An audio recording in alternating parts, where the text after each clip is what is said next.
किसान आंदोलन पर सुप्रीम कोर्ट ने बड़ी कड़ी टिप्पणी की और कहा कि रास्ते चलने के लिए होते हैं, ये बंद करने के लिए नहीं होते। उसी तहस में आकर राकेश टिकैत जी ने कुछ तंबू अपने वहाँ से हटा दिए, कैसे देखते हैं? नहीं, मैं तो रात राकेश टिकैत जी का एक इंटरव्यू देख रहा था जिसपे वो कह रहे थे, जब पत्रकार उनसे पूछ रहा था कि आपने रास्ता खोल दिया और वो तंबू हटा दिए, तो राकेश टिकैत जी कह रहे थे कि नहीं, वो दिवाली आ रही है तो हम लोग पर्दे धोने के लिए भेजे। आप कह रहे हो कि जी वो क्या नाम है हटा दिया, तो हटा क्या दिया? राकेश टिकैत तो खुद स्वीकार कर रहे हैं कि हमने हटाया नहीं है, रास्ता खोला नहीं है, वो हमने जो तंबू हैं उनको धोने के लिए भेज दिया, क्योंकि तो दिवाली 4 तारीख को। ये भी तो कह रहे हैं उसी इंटरव्यू में कि हमने तो रास्ते बंद नहीं किए, ये पुलिस ये तो पहले दिन से कहा जा रहा है कि हमने रास्ते बंद नहीं करे। ये कोई नई बात तो है नहीं। किसान आंदोलन के जितने नेता हैं संयुक्त किसान मोर्चा के, वो पहले दिन से कह रहे हैं कि हमने रास्ते बंद नहीं किए। और सच्चाई भी है, किसानों ने रास्ते, किसान तो रामलीला मैदान जा रहे थे, जब उनको रोका गया तो रास्ते में बैठ गए। बाद में रास्ते तो दिल्ली पुलिस ने बंद किया। आप देखो 4 लेयर की बैरिकेडिंग लगा रखी है। लेकिन परिस्थिति क्या बनी तभी तो पुलिस ने, पहले तो बंद नहीं किए थे। हाँ, तो मतलब स्थिति परिस्थिति जो भी रही हो, लेकिन कम से कम ये तो तय है ना कि किसानों ने जब अंदर घुसने की कोशिश की तो उन्होंने दिल्ली के रास्ते बंद कर दिए। तो ये तो स्पष्ट है कि जो रास्ते बंद किए वो दिल्ली पुलिस ने किए हैं और किसान पर बंद रास्तों पर बैठ गए। पर आम जनता तो परेशान है। आम जनता परेशान है, वो तो उसको आम जनता की किसको लग रही है? आम जनता की ना तो सरकार को पता है, मतलब परेशानी दिख रही है, ना क्या नाम है किसान नेताओं को परेशानी दिख रही है। दिख किस तरह से? आम आदमी का जो पेट्रोल फूक रहा है, ना जिसको किसान आंदोलन से कोई लेना देना है, ना सरकार से कोई लेना, वो तो दोनों के बीच में पिच रहा है ना।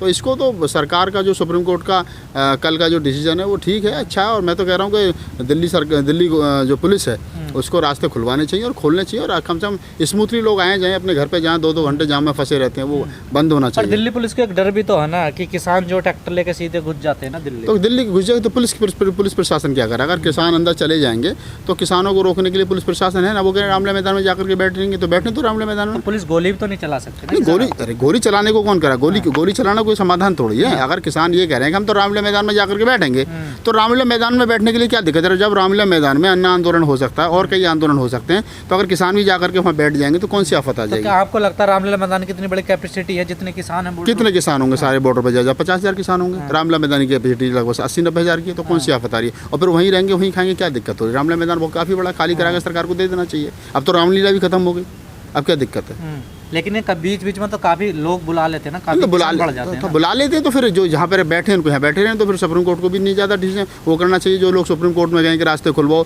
तो फिर उनको भी लगना चाहिए कि किसान बैठेंगे कहाँ जाकर, या फिर सरकार को चाहिए कि उनकी मांगे मान ले।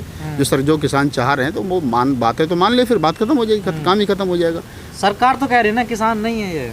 अरे सरकार के कहने से थोड़ी हो रहा है कि किसान नहीं है। हम भी कहते हैं कि किसान नहीं है, ये हमारे कहने से, उनके कहने से। अगर सरकार को ये लग रहा है कि किसान नहीं है, तो जितने लोग आंदोलन में बैठे सरकार को चाहिए अपने लोग भेजे और उन लोगों की सबकी खसरा खतौनी जो है वो चेक करे, किसके पास में कितनी ज़मीन, कितनी प्रॉपर्टी, कितने खेत हैं, कितने खलियान हैं, सबके कागज चेक करे अगर वो ये कह रही है तो। सुप्रीम कोर्ट ने 7 दिसंबर तक का समय दिया। और 7 दिसंबर का समय दिया, अच्छी बात है। 7 दिसंबर तक का समय दिया, हो सकता है 7 दिसंबर तक जो संयुक्त किसान मोर्चा के जो लोग हैं वो हो सकता है रास्ता खोल दें, हो ये भी हो सकता है कि ना खोलें।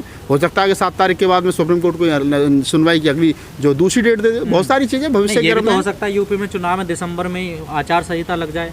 हाँ, ये भी हो सकता है कि आचार संहिता लग जाए जनवरी में, तो हो सकता है फिर कुछ हो ही ना, क्योंकि यूपी के बॉर्डर पर बैठे हैं या उधर हरियाणा के बॉर्डर पर बैठे हैं। तो बहुत सारी चीज़ें हैं जो भविष्य के गर्म में हैं। मैं तो यही कह सकता हूँ कि एक एज एक्टिविस्ट के भाई किसानों को भी सोचना चाहिए। लोगों का जो है पेट्रोल फूक रहा है, लोगों को दिक्कत हो रही है। शाम को 5 बजे दिल्ली से वो निकलते हैं, अपनी ड्यूटी खत्म करके रात को 10 बजे पहुँचते हैं, लोगों को दिक्कतें हो रही हैं। दूसरी तरफ जो सरकार को भी सोचना चाहिए कि जो किसान 9-10 महीने से धरने पर बैठा, तो वो क्यों बैठा है, उसकी समस्या को सुनना चाहिए। अगर संविधान आंदोलन करने की आपको अनुमति देता है, तो अनुमति ये भी नहीं देता कि किसी सार्वजनिक स्थल पर आप जबरदस्ती कब्जा कर लें। ये बिल्कुल आपकी बात ठीक है, लेकिन ये आज ही थोड़ी हो रहा है। सुप्रीम कोर्ट ने अगर 9 महीने के बाद में लोग सुप्रीम कोर्ट में गए तो पहले दिन भी जा सकते थे।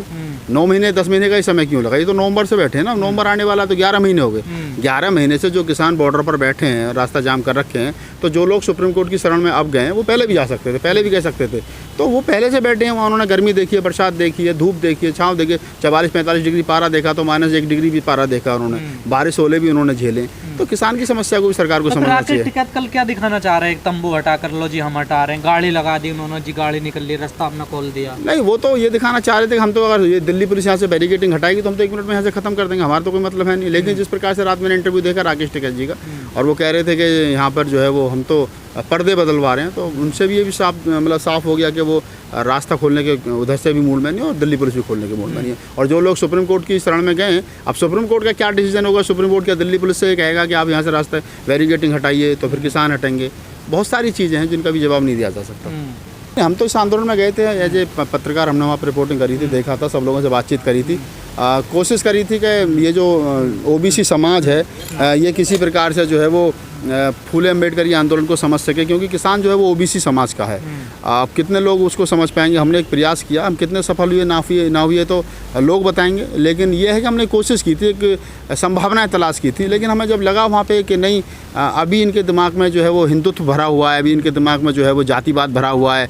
बात तो ये मजदूरों और किसानों की कर रहे हैं, लेकिन अभी भी इनको जय भीम से खतरा लग रहा है, अभी भी इनको फूले के आंदोलन से खतरा लग रहा है। सरकार इनके ऊपर डंडा भी मार रही है, सरकार इनके ऊपर पानी की बौछार भी मार रही है, सरकार इनको हर तरीके से प्रताड़ित भी कर रही है, सरकार इनके खिलाफ कानून भी ला रही है, लेकिन फिर भी जो सरकार, जो मनुवादी सरकार है, जिस सिस्टम से सरकार, जो नागपुर से सरकार चल रही है, उस सिस्टम पर बात करने के लिए लोग तैयार नहीं है। हमने इनसे बात करी, हमने तमाम नेताओं की, मैंने खुद, कई लोग कह रहे हैं जिस प्रकार की अब घटना यानी कि किसान आंदोलन पे अब संकट है, इस टाइम संकट, बिल्कुल संकट है। जिस प्रकार से लखवीर की हत्या की गई है, उसमें किसान नेताओं को जितना मुखर तरीके से बोलना चाहिए था नहीं बोले हैं, वो कहीं ना कहीं दबी जुबान में बात कर रहे हैं। जबकि मैं समझता हूं कि लखवीर की हत्या जिस तरीके से हुई है, तालिबानी तरीके से उसके हाथ पैर काट दिए गए और उसकी हत्या कर दी गई, तो किसान मोर्चों को चाहिए, किसान मोर्चा के नेताओं को चाहिए था मुखर होकर के बोलना चाहिए था। सुप्रीम कोर्ट ने भी तलक टिप्पणी की है। तो ये अब लग रहा है कि हाँ शायद ये बहुत सारी चीज़ें हैं, तो कि आंदोलन जितना लंबा चलेगा कहीं ना कहीं गलतियाँ होंगी, और ये किसान आंदोलन में गलतियाँ हो रही हैं। 11 महीने ऐसे आंदोलन को चलते हुए हो गए, चाहे लखवीर का मामला हो, चाहे सुप्रीम कोर्ट का जो मामला है वो हो, और बहुत सारी चीज़ें हैं जिस प्रकार से चीज़ें बिगड़ रही हैं धीरे धीरे करके। हो सकता है आने वाले समय में और ज़्यादा बिगड़े, तो किसान आंदोलन के खिलाफ बहुत सारी चीज़ें चली जाएँ। अब दलितों में बहुत ज़्यादा रोष है, गुस्सा है इस बात को लेकर के कि हम इस आंदोलन के साथ खड़े रहे। हमने कहा कि नहीं चलो, ये ओबीसी समाज के लोग, जाट और ख़ास तौर से जो किसान वर्ग है वो हमारी बहन बेटियों के साथ में गलत करता है, हमारे साथ गलत करता है, उसके बावजूद भी वो खड़े रहे। क्योंकि इसलिए खड़े रहे कि चलो हम किसान, मजदूर, SC ST OBC माइनॉरिटी एक ही समाज के लोग हैं, उसके बावजूद खड़े रहे। लेकिन आज उसी के आदमी की हत्या कर दी गई, और यही लोग जो है वो खामोश हैं।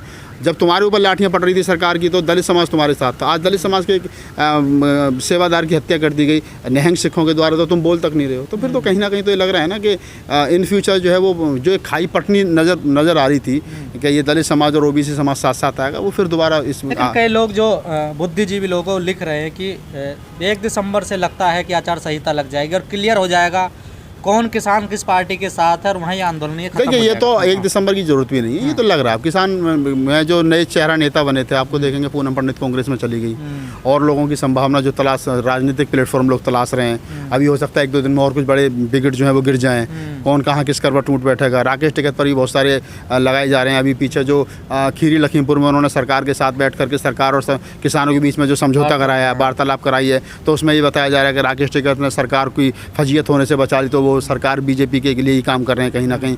तो बहुत सारे आरोप प्रत्यारोप लगाएंगे, और बहुत सारे अभी लोग हैं जो इसमें जो चेहरा बने हैं, वो हो सकता है कि राजनीतिक लाभ उठाने के लिए 2022 के चुनाव में किसी पार्टी का दामन थाम ले, तो बहुत बड़ी बात नहीं है। तो अंत चल रहा मानते हैं आप? बिल्कुल ये सच्चाई है। 2022 का जो चुनाव है, इस चुनाव से पहले या चुनाव के बाद मार्च में जो फरवरी मार्च में चुनाव होने की संभावना है, और मैं भी समझ रहा हूँ कि आंदोलन फरवरी मार्च अप्रैल तक चलेगा, इसके बाद में नहीं चलेगा।